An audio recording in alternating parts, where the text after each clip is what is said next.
Hello friends, मैं अमृता मिश्रा आप सभी का स्वागत करती हूँ। फ्रेंड्स, आपका दिन शुभ हो, मंगलमय हो। आज मैं आप सभी को माता संतोषी की व्रत कथा सुना रही हूँ।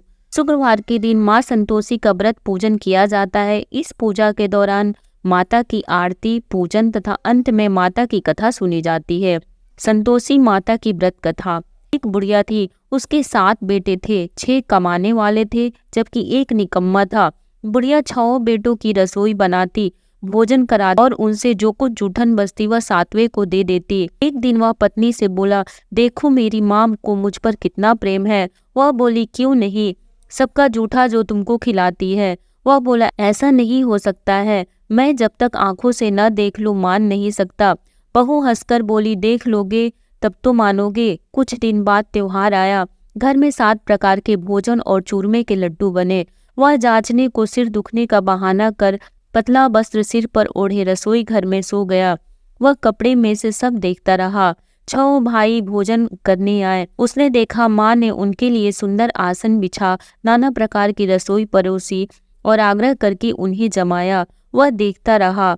6 भोजन करके उठे तब माँ ने उनकी जूठी थालियों में से लड्डुओं के टुकड़े उठाकर एक लड्डू बनाया। जूठन साफ कर बुढ़िया माँ ने उसे पुकारा, बेटा 6 भाई भोजन कर गए, अब तू ही बाकी है, उठ तू कब खाएगा। वह कहने लगा, माँ मुझे भोजन नहीं करना, मैं अब परदेश जा रहा हूँ। माँ ने कहा, कल जाता हो तो आज चला जा। वह बोला, हाँ आज ही जा रहा हूँ। यह कहकर वह घर से निकल गया। 7वें बेटे का परदेश जाना। चलते समय पत्नी की याद आ गई। वह गौशाला में उपले थाप रही थी। वह जाकर बोला, हम जावे परदेश आवेंगे कुछ काल, तुम रहियो संतोष से धर्म धर्म आपनो पाल। वह बोली, जाओ पिया आनंद से हमारो सोच हटाए, राम भरोसे हम रहे ईश्वर तुम्हें सहाय। 2 निशानी आपन देख धरो में धीर, सुधी मती हमारी बिसारियो रखियो मन गंभीर। वह बोला, मेरे पास तो कुछ नहीं, यह अंगूठी है सो ले और अपनी कुछ निशानी मुझे दे। वह बोली, मेरे पास क्या है, यह गोबर भरा हाथ है। यह कहकर उसकी पीठ पर गोबर के हाथ की थाप मार दी। वह चल दिया। चलते चलते दूर देश पहुंचा। परदेश में नौकरी। दूर देश पहुंचा, वहां एक साहूकार की दुकान थी। वहां जाकर कहने लगा, भाई मुझे नौकरी पर रख लो। साहूकार को जरूरत थी, बोला रह जा। लड़की ने पूछा, तनख्वाह क्या दोगे। साहूकार ने कहा, काम देखकर दाम मिलेंगे। साहूकार की नौकरी मिली। वह सुबह 7 बजे से 10 बजे तक नौकरी बजाने लगा। कुछ दिनों में दुकान का सारा लेन देन, हिसाब किताब, ग्राहकों का माल बेचना, सारा काम करने लगा। साहूकार के 7-8 नौकर थे, वे सब चक्कर खाने लगे। यह तो बहुत होशियार बन गया। सेठ ने भी काम देखा और 3 महीने में ही उसे आधे मुनाफे का हिस्सेदार बना लिया। वह कुछ वर्षों में ही नामी सेठ बन गया और मालिक सारा कारोबार उस पर छोड़कर चला गया। की अनुपस्थिति में सास का अत्याचार। इधर उसकी पत्नी को सास ससुर दुख देने लगे। सारी गृहस्थी का काम करा के उसे लकड़ी लेने के लिए जंगल में भेजते। इस बीच घर के आटे से जो भूसी निकलती उसकी रोटी बनाकर रख दी जाती और फूटे नारियल की नारेली में पानी। एक दिन वह लकड़ी लेने जा रही थी। रास्ते में बहुत सी स्त्रियां संतोषी माता का व्रत करती दिखाई दी। संतोषी माता का व्रत।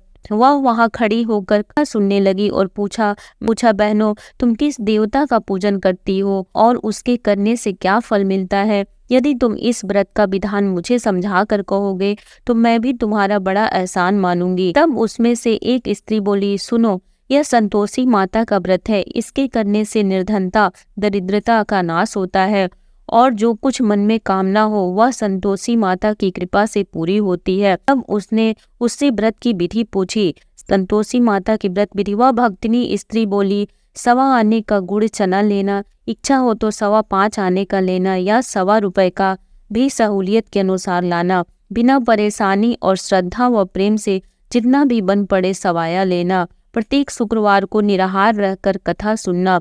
इसके बीच क्रम टूटे नहीं, लगातार नियम पालन करना। सुनने वाला कोई न मिले तो घी का दीपक जला उसके आगे या जल के पात्र को सामने रखकर कथा कहना। जब कार्य सिद्ध न हो नियम का पालन करना और कार्य सिद्ध हो जाने पर व्रत का उद्यापन करना। 3 मास में माता फल पूरा कराती हैं। यदि किसी के ग्रह खोटे भी हों तो भी माता वर्ष भर में कार्य सिद्ध करती हैं। फल सिद्ध होने पर उद्यापन करना चाहिए, बीच में नहीं। उद्यापन में 2.5 सेर आटे का खाजा तथा इसी परिणाम से खीर तथा चने का साग करना। 8 लड़कों को भोजन कराना, जहाँ तक मिले देवर जेठ भाई बंधु के हों, न मिले तो रिश्तेदारों और आस पड़ोसियों को बुलाना, उन्हें भोजन कराए, यथाशक्ति दक्षिणा दे। माता का नियम पूरा करना, उस दिन घर में खटाई न खाना। यह सुन बुढ़िया के लड़के की बहू चल दी। व्रत का प्रण करना और माँ संतोषी का दर्शन देना। रास्ते में लकड़ी के बोझ को बेच दिया और उन पैसों से गुड़ चना ले माता के व्रत की तैयारी कर आगे चली और सामने मंदिर देखकर पूछने लगी, यह मंदिर किसका है? सब कहने लगे संतोषी माता का मंदिर है।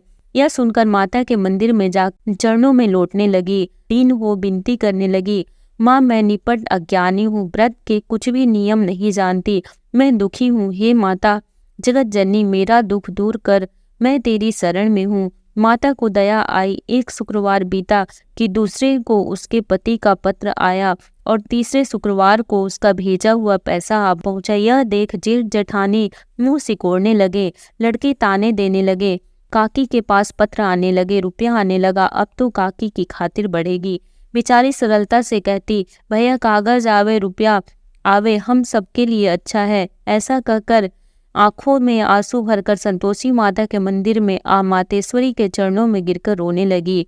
माँ मैंने तुमसे पैसा कब मांगा है? मुझे पैसे से क्या काम है? मुझे तो अपने सुहाग से काम है, मैं तो अपने स्वामी के दर्शन मांगती हूँ। तब माता ने प्रसन्न होकर कहा, जा बेटी तेरा स्वामी आएगा। यह सुनकर खुशी से बावली होकर घर में जा काम करने लगी।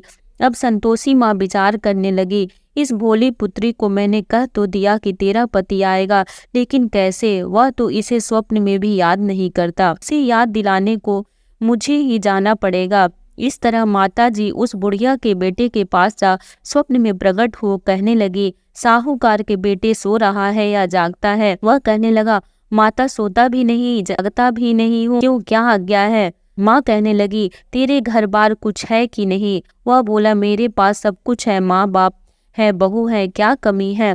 माँ बोली, भोले पुत्र तेरी बहू घोर कष्ट उठा रही है, तेरे माँ बाप उसे परेशानी दे रहे हैं, वह तेरे लिए तरस रही है, तू उसकी सुध ले। वह बोला, हाँ माता जी यह तो मालूम है, परंतु जाओ तो कैसे? परदेश की बात है, लेन देन का कोई हिसाब नहीं, कोई जाने का रास्ता नहीं आता, कैसे चला जाऊं? माँ कहने लगी, मेरी बात मान, सवेरे नहा धोकर संतोषी माता का नाम ले, घी का दीपक जला, दंडवत कर दुकान पर जा बैठा। देखते देखते सारा लेन देन छूट जाएगा, जमा का माल बिक जाएगा, सांझ होते होते धन का भारी ढेर लग जाएगा। अब बूढ़े की बात मानकर वह नहा धोकर संतोषी माता को दंडवत घी का दीपक जला दुकान पर जा बैठा। थोड़ी देर में देने वाले रुपया लाने लगे, लेने वाले हिसाब लेने लगे, नगद दाम दे सौदा करने लगे। शाम तक धन का भारी ढेर लग गया। मन में माता का नाम ले चमत्कार देख प्रसन्न हो घर ले जाने के वास्ते गहना कपड़ा सामान खरीदने लगा। यहाँ काम से निपट तुरंत घर को रवाना हुआ। उधर उसकी पत्नी जंगल में लकड़ी लेने जाती है। लौटते वक्त माता जी के मंदिर में विश्राम करती। वह तो उसके प्रतिदिन रुकने का जो स्थान ठहरा। धूल उड़ती देख वह माता से पूछती है, हे माता यह धूल कैसी उड़ रही है? माता कहती है, हे पुत्री तेरा पति आ रहा है, अब तू ऐसा कर लकड़ियों के 3 बोझ बना ले, एक नदी के किनारे रख और दूसरा मेरे मंदिर पर और तीसरा अपने सिर पर। तेरे पति को लकड़ियों का गट्ठर देख मोह पैदा होगा, वह यहाँ रुकेगा, नाश्ता पानी खाकर माँ से मिलने जाएगा। तब तू लकड़ियों का बोझ उठाकर जाना और चौक में गट्ठर डालकर जोर से आवाज लगाना, लो सासू जी लकड़ियों का गट्ठर लो, भूसी की रोटी दो, नारियल के खोपड़े में पानी दो, आज मेहमान कौन आया है? माता जी से बहुत अच्छा कहकर प्रसन्न मन से लकड़ियों के 3 गट्ठर बनाई, एक नदी के किनारे पर और एक माता जी के मंदिर पर रखा। इतने में मुसाफिर आ पहुंचा। सूखी लकड़ी देख उसकी इच्छा उत्पन्न हुई कि हम भी यहीं पर विश्राम करें और भोजन बनाकर खा पीकर गांव जाएं। इसी तरह रुककर भोजन बना विश्राम करके गांव को गया। सबसे प्रेम से मिला। उसी समय सिर पर लकड़ी का गट्ठर लिए वह उतावली सी आती है। लकड़ियों का भारी बोझ आंगन में डालकर जोर से 3 आवाज देती है, लो सासू जी लकड़ियों का गट्ठर लो, भूसी की रोटी दो, आज मेहमान कौन आया है? यह सुनकर उसकी सास बाहर आकर अपने दिए हुए कष्टों को भुलाने हेतु कहती है, बहू ऐसा क्यों कहती है, तेरा मालिक ही तो आया है। आ बैठ, मीठा भात खा, भोजन कर, कपड़े गहने पहन। उसकी आवाज सुन उसका पति बाहर आता है, अंगूठी देख व्याकुल हो जाता है। माँ से पूछता है, माँ यह कौन है? माँ बोली, बेटा यह तेरी बहू है। जब से तू गया है तब से सारे गांव में भटकती फिरती है, घर का काम काज कुछ करती नहीं, चार पहर आकर खा जाती है। वह बोला, ठीक है माँ, मैंने इसे भी देखा और तुम्हें भी, कि अब दूसरे घर की थाली दो, उसमें रहूंगा। माँ बोली, ठीक है, जैसी तेरी मर्जी। तब वह दूसरी मकान की तीसरी मंजिल का कमरा खोला, सारा सामान जमाया। एक दिन में राजा के महल जैसा ठाट बाट बन गया। अब क्या था, बहुत सुख भोगने लगी। इतने में शुक्रवार आया। शुक्रवार व्रत के उद्यापन में हुई भूल किया खटाई का इस्तेमाल। उसके पति ने कहा, मुझे संतोषी माता के व्रत का उद्यापन करना है। पति बोला, खुशी से कर लो। वह उद्यापन की तैयारी करने लगी। जेठानी के लड़कों को भोजन के लिए कहने लगी। उन्होंने मंजूर किया, परंतु पीछे से जेठानी ने अपने बच्चों को सिखाया, देखो भोजन के समय खटाई मांगना, जिससे उसका उद्यापन पूरा न हो। लड़के जीवने आए, खीर खाना, पेट भर खाया, परंतु बाद में खाते ही कहने लगे, हमें खटाई दो, खीर खाना हमको नहीं भाता, देखकर अरुचि होती है। वह कहने लगी, भाई खटाई किसी को नहीं दी जाएगी, यह तो संतोषी माता का प्रसाद है। लड़के उठ खड़े हुए, बोले, पैसा लाओ। भोली बहू कुछ जानती नहीं थी, उन्हें पैसे दे दिए। लड़के उसी समय हट करके इमली खटाई ले खाने लगे। यह देखकर बहू पर माता जी ने कोप किया। राजा के दूत उसके पति को पकड़कर ले गए। जेठ जेठानी मन माने वचन करने लगे, लूट लूट कर धन इकट्ठा कर लाया है, अब सब मालूम पड़ जाएगा, जब जेल की मार खाएगा। बहू से यह सहन नहीं हुआ। माँ संतोषी से मांगी माफी। रोती हुई माता जी के मंदिर गई, कहने लगी, हे माता, हमने क्या किया? हंसा कर अब भक्तों को रुलाने लगी। माता बोली, बेटी तूने उद्यापन करके मेरा व्रत भंग किया है। वह कहने लगी, माता मैंने कुछ अपराध किया है, मैंने तो भूल से लड़कों को पैसे दे दिए थे, मुझे क्षमा करो, मैं फिर तुम्हारा उद्यापन करूंगी। माँ बोली, अब भूल मत करना। वह कहती है, अब भूल नहीं होगी, अब बतलाओ वे कैसे आवेंगे? माँ बोली, जा पुत्री, तेरा पति तुझे रास्ते में आता मिलेगा। वह निकली, राह में पति आता मिला। वह पूछी, कहाँ गए थे? वह कहने लगा, इतना धन जो कमाया है उसका टैक्स राजा ने मांगा था, वह भरने गया था। वह प्रसन्न हो बोली, भला हुआ, अब घर को चलो। कुछ दिन बाद फिर शुक्रवार आया, फिर किया व्रत का उद्यापन। वह बोली, मुझे फिर माता का उद्यापन करना है। पति ने कहा, करो। बहू फिर जेठ के लड़कों को भोजन को कहने गई। जेठानी ने एक दो बातें सुनाई और सब लड़कों को सिखाने लगी, तुम सब लोग पहले ही खटाई मांगना। लड़के भोजन से पहले कहने लगे, हमें खीर नहीं खानी, हमारा जी बिगड़ता है, कुछ खटाई खाने को दो। वह बोली, खटाई किसी को नहीं मिलेगी, आना हो तो आओ। वह ब्राह्मण के लड़के लाकर भोजन कराने लगी। यथाशक्ति दक्षिणा की जगह एक एक फल उन्हें दिया। संतोषी माता प्रसन्न हुई। संतोषी माता का फल, माता की कृपा होती ही 9वें मास में उसके चंद्रमा के समान सुंदर पुत्र प्राप्त हुआ। पुत्र को पाकर प्रतिदिन माता जी की मंदिर को जाने लगी। माँ ने सोचा, यह रोज आती है, आज क्यों नहीं इसके घर चलूं। यह विचार कर माता ने भयानक रूप बनाया।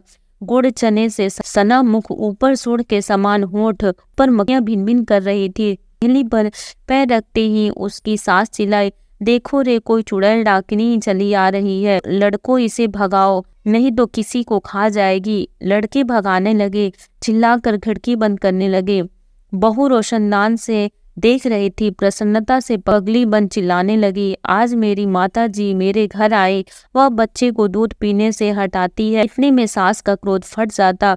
वह बोली, क्या उतावली हुई है? बच्चे को पटक दिया। इतने में माँ के प्रताप से लड़के ही लड़के नजर आने लगे। वह बोली, माँ, मैं जिसका व्रत करती हूँ यह संतोषी माता है। सबने माता जी के चरण पकड़ लिए और विनती कर कहने लगे, हे माता, हम मूर्ख हैं, अज्ञानी हैं, तुम्हारे व्रत की विधि हम नहीं जानते, व्रत भंग कर हमने बड़ा अपराध किया है, जग माता आप हमारा अपराध क्षमा करो। इस प्रकार माता प्रसन्न हुई। बहू को प्रसन्न हो, जैसा फल दिया वैसा माता सबको दे, जो पढ़े उसका मनोरथ पूर्ण हो। बोलो संतोषी माता की जय।